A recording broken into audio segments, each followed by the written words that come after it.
మిథున రాశి వారికి సంబంధించి పక్ష ఫలితాలు పరిశీలిస్తే గనక ప్రధానంగా మిథున రాశి వారికి సంబంధించి ఈ యొక్క పక్ష ఫలితాలకి ముందుగా గ్రహగీతలు చూద్దాం.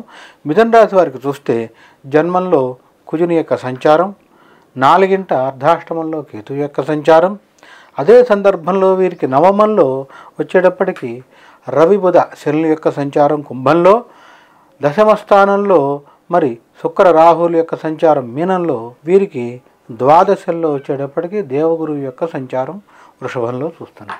వీరికి సంబంధించి చూస్తే కనుక విద్యార్థులకు సంబంధించి ప్రధానంగా ఎక్కువ శ్రమపడాలి, ఎక్కువ కష్టపడాలి.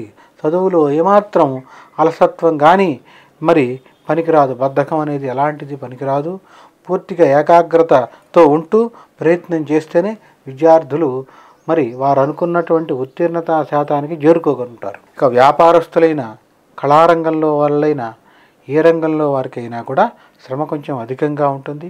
మరీ ముఖ్యంగా ఈ యొక్క మిథున రాశిలో ఉండేటువంటి వారు ఎవరైనా కూడా గొడవలకి, వివాదాలకి దూరంగా ఉండటానికి ప్రయత్నం చేయాలి. ఎక్కడైనా గొడవ జరుగుతున్నా ఆ గొడవలో మీకు సంబంధం లేకపోయినా కూడా మీరు ప్రవేశించడం అనేది కొంతమంది చేస్తూ ఉంటారు.